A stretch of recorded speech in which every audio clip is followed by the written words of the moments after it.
કાર્યવાહી પહેલગામ હુમલા પર એક્શન શરૂ.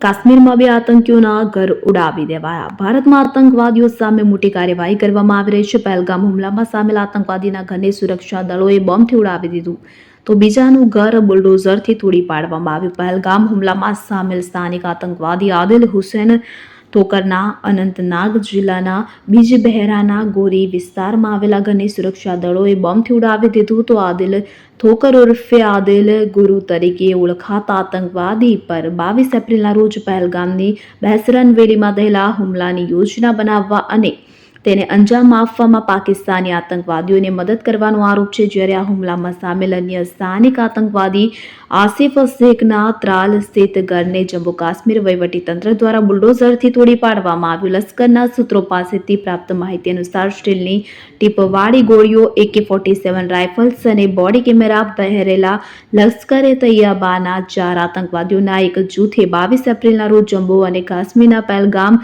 હિન્દુ પ્રવાસીઓને નિશાન બનાવ્યા અને ગોળીબાર કરી દીધો. આ આતંકવાદી હુમલામાં 26 લોકોએ જીવ ગુમાવ્યા, જેમાંથી મોટા ભાગના પ્રવાસીઓ હતા. ભારતના વિવિધ રાજ્યોમાંથી જમ્મુ અને કાશ્મીર ફરવા આવ્યા હતા. આતંકવાદીઓમાં 2 સ્થાનિકો પણ સામેલ હતા. માહિતી અનુસાર બંને સ્થાનિક આતંકવાદીઓની ઓળખ બીજબહેરા નિવાસી આદિલ હુસૈન ઠોકર અને ત્રાલ નિવાસી આસિફ શેખ તરીકે થઈ છે.